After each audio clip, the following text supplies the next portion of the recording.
We check in on the defending President's Trophy winning Colorado Avalanche as we look back to last season, what they did this offseason, and what lies ahead for the coming season. All that and more on this edition of Locked On NHL Game Night. When that final horn sounds, you know it's time for Locked On NHL Game Night. All the post-game reactions to every game across the league, every single night, with insights only the hosts at Locked On can provide. Prepare to experience game day reactions like never before. Only on Locked On NHL Game Night. Your team every day. Hey, hockey fans, welcome to Locked On NHL Game Night, where we normally come to you during the season, recapping the night in the NHL during the regular season and the playoffs. But obviously, we are in the heart of the offseason, and we have an offseason preview show for you. And today's team is the Colorado Avalanche. But need to let you know that today's episode is brought to you by FanDuel. Join all the action at FanDuel.com to play daily dingers and make your free pick on who is hitting a homer this MLB season. I'm Eddie Garcia, and when I'm not co-hosting Locked On NHL Game Night, I am the host of Locked On LA Kings. I am Shukri Wrights. I am the co-host of Locked On MLB Game Night, along with my duties with Locked On NHL Game Night, and a host and producer for 97.5 The Fanatic. And typically, we'll bring you the latest goals, saves, and highlights from across the National Hockey League. But as Eddie mentioned, we're in summertime mode, which means it's time to review and preview the Colorado Avalanche, who won the President's Trophy, yet the season came to a crashing halt against the Vegas Golden Knights. Yes, and to help us talk all about the Colorado Avalanche is one of the co-hosts of Locked On Avalanche. He is Chris Micieli, and along with Zach Pearson, he brings you your daily coverage of the Colorado Avalanche. Chris, thank you so much for joining us as we kick off this off-season previews shows and getting excited about the coming season. But before we look ahead, we do need to look back on the Avalanche's season a year ago, which for a lot of teams would have been a tremendous season. 55, 16, and 11, the record, 121 points, as we mentioned a couple of times, won the President's Trophy, best regular season record. And certainly the playoffs started phenomenally. They swept through my LA Kings, took care of the Wild in 5, but then in the Western Conference Finals, they get swept by the Vegas Golden Knights. Again, for most fan bases, for most organizations, you have a season like that, regular season and playoffs, you're thinking, okay, that was pretty successful. I'm guessing maybe that's not the case, though, with the Colorado Avalanche. Definitely not. And if they had one, I say this, and a lot of people are going to be like, well, at least you got one. If they had won like more recently than 2022, man, I hate saying that because 2022 is not that. But you know what I mean? Like if you somehow won one last year and then you followed that up with a regular season like you had last year and then just faltered in the playoffs, I think people would be a little bit more, I guess, understanding of it. But since the Cup win in 2022, it's been a struggle. It's been a struggle to get out of the first round, and then you finally get out of the first 2 rounds. And again, I think people would be, I want to say accepting. I don't know if there's another proper word for it, but if you could have at least gone 7 games against Vegas and one of those 7 games lose in overtime type of series, you'd be like, hey, a couple bounces here or there, and we're in the Stanley Cup Finals. To get swept, you're going into this season thinking like, man, like it's what can we do? Like it's going to be a grind of a year for the Avs. They're a very good team. They're a very good team. I know we'll get into the looking ahead, but yeah, like how you started the show, Eddie, of the defending President's Trophy Colorado Avalanche is not what we want to be known for going into this year. We want the other one. We want the hardware. But that's it. It is what it is. Yeah, that's all you can really say about last year. It was a great regular season, but you don't want to be known as that. And that's what the Avalanche are becoming right now since the 2022 Cup is you're a great regular season team, but the playoffs are a different animal, and they gotta pick it up. Specific players got to pick it up in the playoffs, and you just regroup, start again, and see what you can do. Real quick before Shug asks you a question, do you have a theory on why President's Trophy winning teams traditionally do not do as well or do not go on to win the Stanley Cup? Is it that whole thing of you kind of, I don't want to say coast, that's not really the right word, but you're not playing those real meaningful games late in the season and then you're asked to kind of turn it on, or no? What are your thoughts on that? I just think hockey is a tough sport. Yeah. I don't really buy into the curse thing. You go down the curse road when you're like the Boston Red Sox and the curse of the Bambino and nothing's happened in 80 something years, right? Like since they've done or handing out the President's Trophy, I think we've had 8 President's Trophy winners win the cup. Yeah. That's enough for me to be like, no, that's doable. Let's do it. And then they start tracking that in the 80s, I think. So it's doable. So no, I'm not into, but I think where for the Avs, like they had enough time to correct things, especially like late in the season, coming out of the Olympic break. They were playing their worst hockey. So they were not coasting. I mean, they were coasting to the President's Trophy. Dallas was pushing them a little bit, but they were not coasting in terms of like still winning games. So they should have been prepared, and they were. Vegas was just a better team than them, and that's playoff hockey. I think it boils down to it's true what people say, it's the most difficult trophy to win, and this was another reason why that's the case. My question is going to be a simple one for you, Chris, because when I look back on the second round against Minnesota and then the conference final against Vegas, that second round against Minnesota, it was an offensive explosion of epic proportions, including a 9-goal game. But in the conference finals against Vegas, something changed offensively. Can you pinpoint what was it that changed for Colorado against Vegas where they were not able to have the same offensive success that they had against Minnesota in round number 2? So for really the things that for the Avs, when we said this while the series was going on when we were recording, I could have played goalie for Vegas in that series. Carter Hart didn't have to move. Like they were not testing him on like high side, low side. Everything was right into the logo, everything. So they were generating chances. They were generating scoring opportunities. It was just not high danger. And I'm okay with that. Like if you have a team that has the offensive ability the Avs do, I love how Carolina plays. And I'm not just saying that because they won the Stanley Cup. It's almost like Brind'Amour has the mindset of like, if you're open, shoot the damn puck and we'll get a couple bounces here and there. And that should be all we need.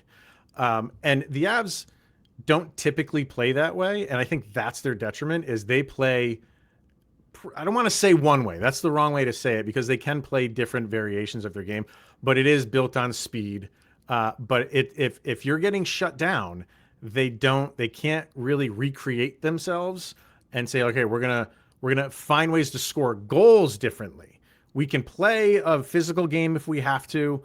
We can play the speed game if we have to. But when it comes to the goal scoring, it's just like, hey, we have Nathan MacKinnon, we have Cale Makar, we have Marty Neces, and we're just going to rely on them to continue figuring out how to score goals and not really find different ways to score goals. And for the Avs, it was just they were not testing Carter Hart. The high danger chances were severely lacking in that series.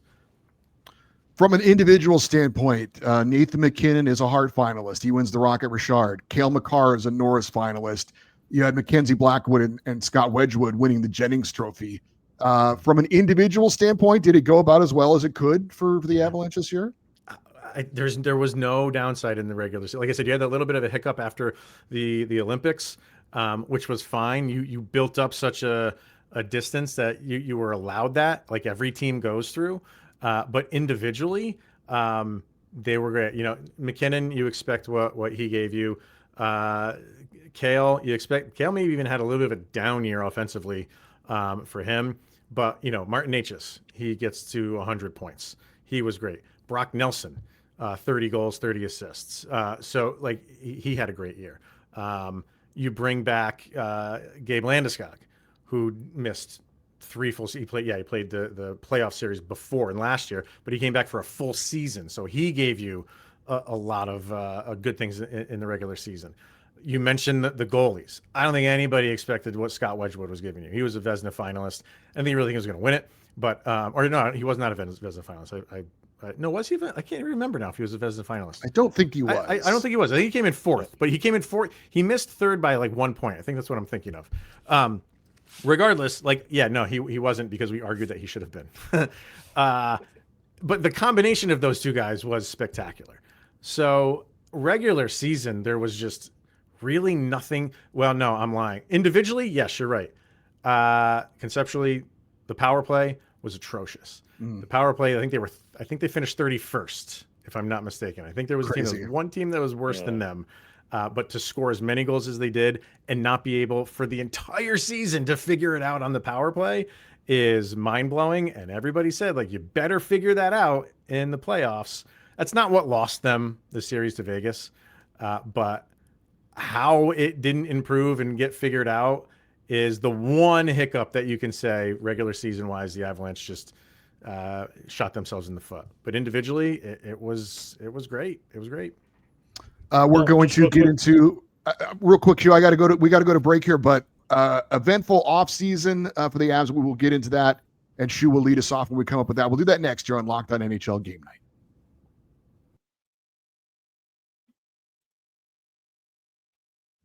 Locked On NHL Game Night is brought to you by FanDuel. Baseball fans, if you know who's hitting a homer today, FanDuel is giving you a free chance to call your shot with daily dingers. It's an easy way to play. Just make your free pick on who you think will hit a home run in their game. And if you're right, you'll receive a profit boost to use on your next bet for a chance at extra winnings. Best of all, you can make a free pick every day throughout the Major League season. Daily Dingers is another fun way to stay engaged with every day's games, whether you're following your favorite team or keeping an eye on matchups across the league. Every game has someone capable of going deep, and now you get a chance to make your prediction before the first pitch. Sometimes it's a hitter who's been on a hot streak. Maybe there's a favorable pitching matchup, a pitcher that gives up a lot of home runs. Maybe it's a ballpark they're playing in that is home run friendly. Those are always the first things I look at before I make my daily dingers pick. So are you ready to play your game today? Join all the action at FanDuel.com. That's FanDuel.com to play daily dingers and make your free pick on who is hitting a homer. Play ball and swing for the fences on FanDuel, the official partner of Major League Baseball.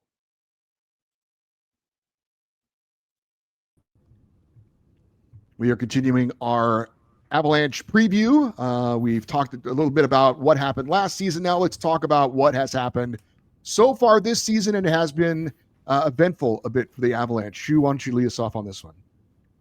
Yeah, one of the things that when I think about the upcoming season, and I think about just big picture for this team, Colorado has always impressed me in terms of the blue line. Obviously, Cale, Makar, the best defenseman in the world, but a player that I watched a lot that really impressed me was Samolinski. Samolinski, he had a breakout season in which that, like if you weren't following the Avalanche before, other than Cale Makar, you now know about Samolinski as well. And so, Chris, what was the key for Sam to breaking out offensively, in which that, let's face it, he had a career season offensively where, in terms of goals, the assists, and then the points with 40 this past season? Yeah, he's a good story. You just root for guys like this, just undrafted free agent that they signed. And it was just like his coming out party this season, so much so that that they were finally able to trade Sam Girard because of it. So everything just came together for him this year. Like you said, like he is, and I always hesitate to compare anybody to Cale Makar, but he plays that like a mini Cale Makar game. He's got really good speed. He's got a great shot, a fantastic one of their best shots on the defensive side. And defensively, he really picked it up defensively this year, but I think that going into this season is where he wants to improve even more. No worries about the offense. Defense, you saw glimpses of him being a really good defenseman, but would get beat on occasion. And I think he's only been in the league a few years. So I think just a full season, and now he's got an extension. So even more is going to be expected of him to really kind of solidify that defensive game. But we've seen it, and I think just another full year, another off season going into a new year. Like I think he'll fine tune the defensive side of things. But yeah, he's been a revelation, and just a real humble guy, just kind of knowing like where he came from. You know, like I said, was undrafted, and to get the contract that he got, well deserved. And there's going to be a lot expected of him for next year for sure. He's fun to root for. Fairly quiet offseason, I would say, for the Avalanche in terms of turnover on the roster. A lot of guys coming back. Valeri Nichushkin obviously is the big trade to Columbus. Jaden Schwartz, veteran forward, comes in. But other than that, I know that there was Ross Colton. There's some pieces that did go out. What did you think of the offseason? Was it not as eventful as you would have liked? Was it what you expected? How did you view the offseason for the Avs? I'd say in terms of moves, it was kind of like what we expected. We weren't expecting like wholesale changes or anything like that. I kind of figured they were going to make a couple. They didn't have a ton of free agents that they needed to sign. So the roster that they had was primarily going to be intact for this year, minus the moves we thought they would make with Ross Colton and Valeri Nichushkin. There was talk of them being moved at the trade deadline. Obviously, that didn't happen. So you kind of thought, like, if they do get moved, it could be in the offseason. So that happened. They needed to free up some cap space. I think the Val thing had just run its course in Colorado. But what they got in return, I think, is what's leaving Avs fans a little bit miffed, especially with Val. Yeah, you got 3 draft picks for him, and you are very short on draft picks. And I've said this many times. With first round picks just getting tossed around like candy, to not get one for Val Nichushkin, I thought was rough. I thought you could at least get one for him. But if you get the first, maybe you don't get the third and the fifth that they got as well. However they wanted to do it is how they did it. And to get Jaden Schwartz in return, okay. I don't want to say it's like underwhelming, but like he's not going to be asked to come in and do Val's job. He's going to be a middle six guy, most likely third line guy. You'll probably move Kadri up into Val's position, although Kadri can also play center, obviously. And I think that's why they like Schwartz, is because you can make all these moves. And Jared Bednar loves to do that. He loves to move guys around different positions. And I think that's why they liked Jaden Schwartz, because you can put him on the third line wing if you need to. If you need to play center, you can play center. If you need to bump him up into the second line because there's injuries, you can do that. He's great on the penalty kill. He can play the second line power play. He's just a Swiss Army knife that the Avalanche like to have. But like I'm saying, like you get rid of Ross Colton, you get rid of Valeri Nichushkin, and you're really one big signing is Jaden Schwartz. On the surface, it's like, okay, that's a bit underwhelming. But like I said, you have most of this team coming back. So you were not really going to improve that. It was going to be very difficult to improve that team from last year. So the terms that we're using is like the Avs stepped back to the pack a little bit going into this season. They're still an excellent team, still can compete. It's just going to be more of a grind this year than it was last year. One thing that happened this offseason that actually caught me by surprise was that the Avalanche, they traded away Jack Drury to Nashville. And like for a guy who was an elite face-off man, I mean, he won 58% of his face-offs this past season. Why did Colorado trade away Jack Drury? Do you think this was primarily just to create cap room, or do you think that that it was primarily to create opportunities for up-and-coming young players to fill a spot on the roster? They wanted him back, and they tried throughout the regular season last year to extend him, and word is he was declining every offer thrown his way. And it makes sense to see what he signed for in Nashville. Avs could not afford to pay him $4.5 million. Nashville can and probably will bump him up to something other than the fourth line from where he would be playing in Colorado. And you're not paying your fourth line center $4.5 million.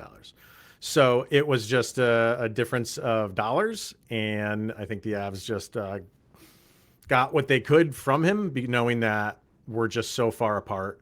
There's no likelihood that they can sign the guy, which is bad because, like you said, like Yeah, he was like another fun, exciting guy. Great on the face off, and just brought like a good like energy and swagger to that bottom line. And the longer it went on, it was just like you don't see a path unless he wants to take a massive haircut. It wasn't going to happen.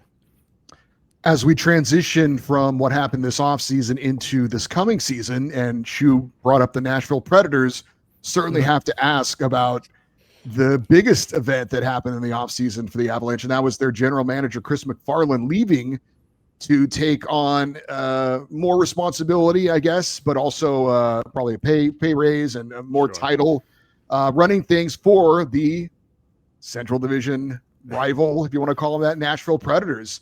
How surprised were you that happened, and what does it feel like for this guy to stay within the division and now be competing against you? Yeah, this happened really quick. Like you started hearing about this, if I remember correctly, like in the conference finals is the first time like I caught wind of it, and then as soon as the season's over, within like a few days, McFarland's gone. I want to say it caught people off guard, but yeah, I think it did. And then, like you said, to go to a division rival, and then you're basically turning Nashville into Colorado. Like you're not only you're trading players, he's got scouts. I think he took from Colorado. He took one of their analytics guys. Former players that have had no roles that used to play for the Colorado Avalanche are now just have a role with Nashville. Like he apparently really liked his time in Colorado and how that organization was run, because he is turning it around in Nashville. I can't say I blame him. I'm happy with how Avalanche have been performing over the last few years. So to take that model and bring it over, it's a winning model, to bring it over to Nashville, who needs it. Yeah, I just wish it wasn't in the Central. That's the sticking point, but definitely a surprise. And their first move was the Jack Drury move. So it's like he knows where he can go to call up Joe Sakic, and they apparently have a good rapport.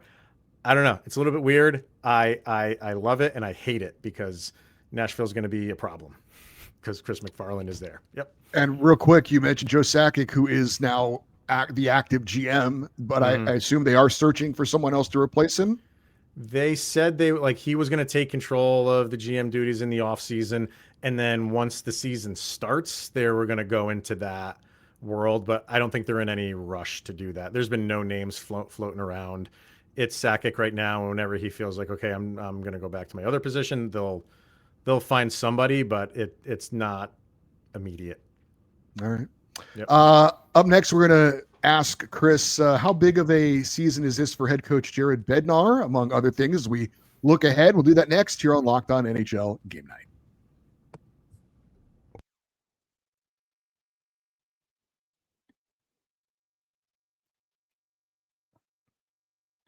All right, we are wrapping it up with Chris Micieli. He is one of the co-hosts of Locked On Colorado Avalanche, as we look ahead to the upcoming season for the Avs, and going to ask you about the lineup potentially coming up here in a minute. But I do want to start off with the head coach, Jared Bednar. He is the winningest coach in Avs history. He's won a Stanley Cup. He's going into his 11th season, which for an NHL head coach is a long time. They made the playoffs 9 years in a row. But as you know, the expectations are very high. And I think it's fair to say Avs fans probably expected more than one cup during this tenure of Jared Bednar. Second longest tenured head coach behind John Cooper in Tampa Bay. Is hot seat even a term that should be brought up or not at this point with Jared Bednar? I think he's one of those guys, if he did get let go, he'd probably get snapped up pretty quickly by another team. But what are your thoughts on the pressure on him and the job he's done over the last few years? Zach and I love the guy. And I think the majority of Avalanche Nation feels the same way. I just think when you get to this term in your tenure, you're always going to be looked at if you don't produce championships. I think it's two different mindsets. I think there's the fan mindset, and I think there's the front office mindset. After the season ended, that was all anybody really wanted to talk about. And Jared Bednar, Joe Sakic comes out and does his end of the year press conference, and pretty emphatically was like, why would we fire Jared Bednar? It's almost the impression that you got was like, that's not even on the table. And it's that comments, and he's talking to his players.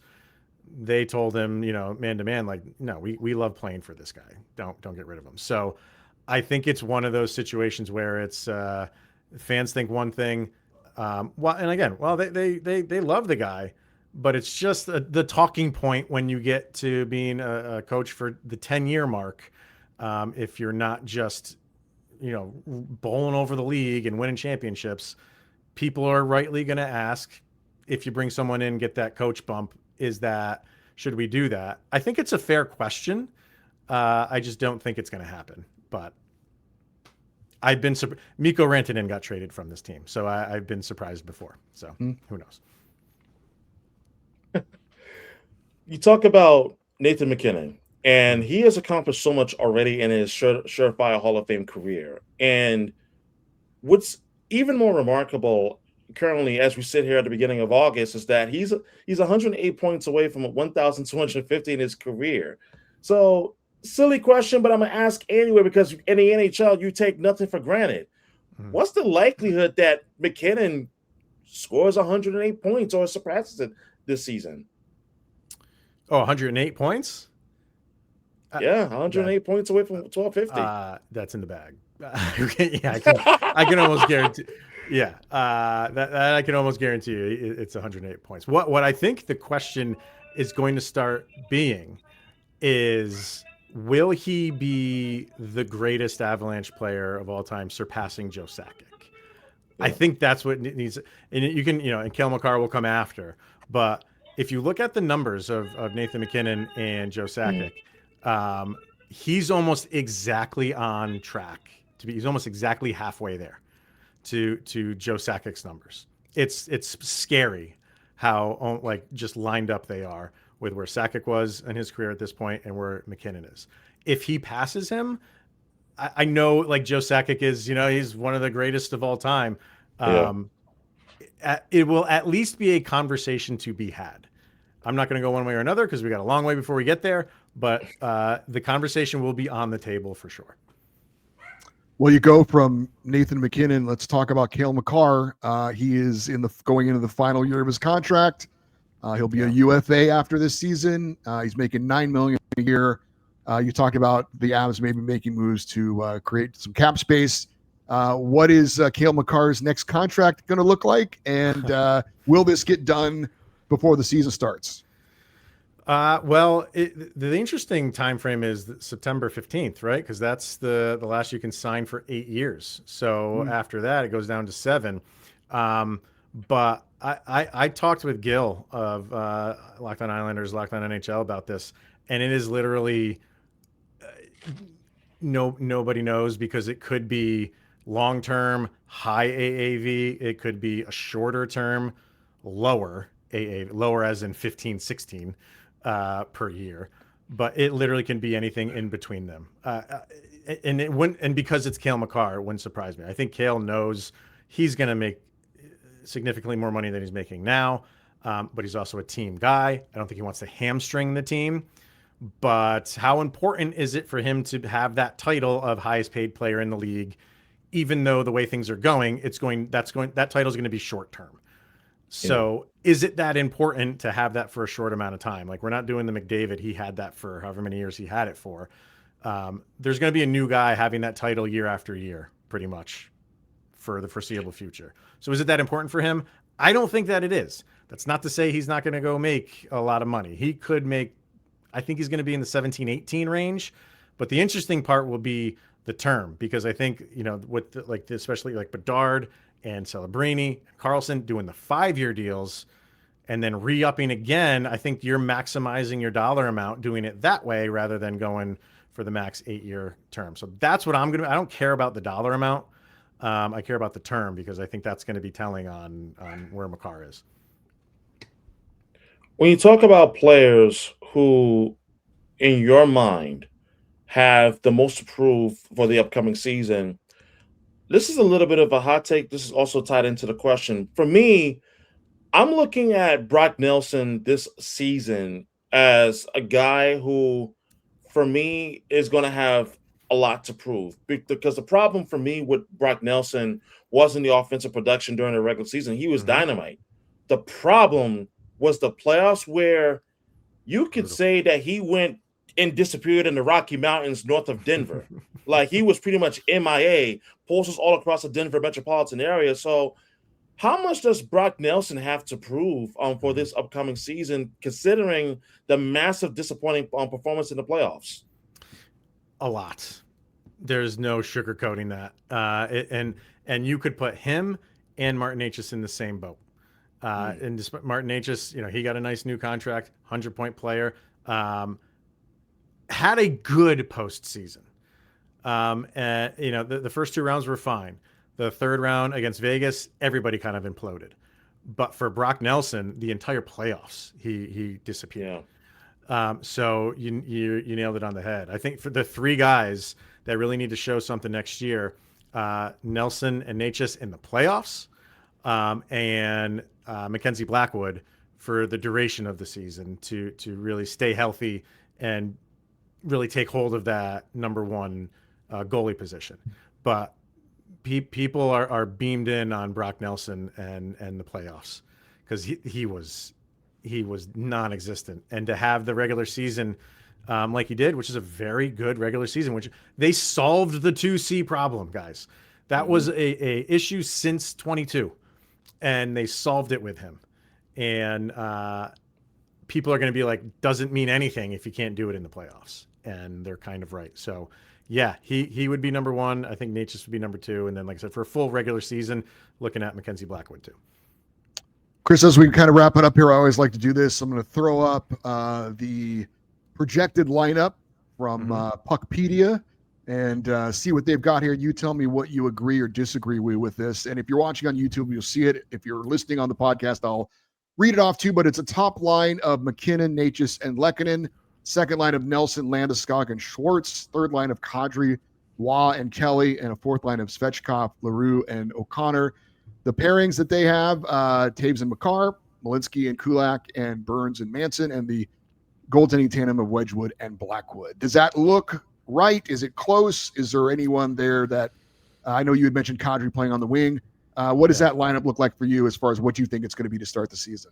Top line definitely is fine. Second line, I'm not putting Schwartz on the second line for now.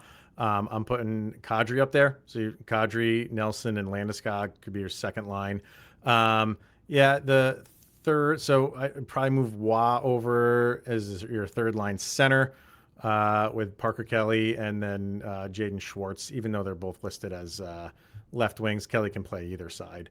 And then your fourth line is going to be interesting. Yeah, definitely Logan O'Connor. Zachary Leroux is an interesting one. I think he gets some time, but Gavin Brindley's got to be in there somewhere. Gavin Brindley will definitely make this team. That's the one thing that the Avalanche really want to do this year, is give their young guys a shot and more opportunity than they have been in the past. Brindley played a lot last year, kind of cratered towards the end of the year, but he's their best prospect. I think he definitely makes the opening night roster. And then I really like Fabian Lysell. They traded him 1-for-1 with Boston. I think Boston utilized him terribly. And I think they're going to look back and be like, maybe, and it could be a fit thing. You know what I mean? Like the way the Avalanche play or not the way the Bruins play. So I think Fabian Lysell is going to have a really good season with the Avs. I want to make it one of those things where the Bruins regret it, but I think the Bruins will just be like, well, no, they play a different style, and he's more conducive in an Avalanche system. So I'd put Lysell and Gavin Brindley in there in that lineup for sure. I don't think Leroux is going to be, or Svechkov, but they will get time. They will get time. Opening night, I don't think so. So you got one final one for Chris? I'm all set, Chris. I'm looking forward to opening night just as much as you are. This is going to be a fascinating season where it's going to be 84 regular season games for the first time in 30 years. So, Chris, is it the obvious, cup or bust again for the Avs? I mean, that's obviously what its expectations are for this season. And what are your realistic expectations for what you think is going to happen? Yeah, like I said, the term, like I said, that we're using it is like they've come back to the pack, but that doesn't mean they're not a good team. yes, this team can win the Central. They probably have an outside chance to win the President's Trophy again, but it is not going to be like last year, just hot knife through butter in the regular season. Like, it's going to be a grind, and maybe that's better for this team. Maybe that's better of what they did last year. You know, you were not going to improve upon that team. It just stinks that they couldn't go win that thing, because that was their best opportunity since 22. And this team is not as good as that team, but it's still a really good team. I don't think anybody's taking them for granted or thinking that they're going to miss the playoffs. But it's going into each game this year, it's going to be like it's going to be a fight. It's going to be a battle against the good teams. And maybe that's better off for them heading into the playoffs. So I'm definitely looking forward to it. Yeah. As long as you have Nathan MacKinnon, Cale, Makar on your team, you're going for a cup. So I don't think that changes. He is Chris Micieli, and along with Zach Pearson, they are your hosts for Locked On Colorado Avalanche. If you are an Avs fan, you obviously must check them out each and every day to get your latest news and opinions on the Avalanche. Chris, thank you so much for this, and be looking forward to seeing what the Avs do this coming season. I was going to say we'll do our crossover before the season starts, because once again the Avs and Kings are leading off this year. So yeah, the Kings finished with the Avs, and they will start with the Avs once again. So looking forward to that, Chris. Thanks a lot for the time. Thank you. And that'll do it for this edition of Locked On NHL Game Night. But Shu and I will be back to recap another NHL team coming up very, very soon, as we are covering all 32 teams in the NHL this offseason, previewing all the teams to get you ready for the upcoming NHL season. For Shukri Wrights, I'm Eddie Garcia. Thank you for watching Locked On NHL Game Night.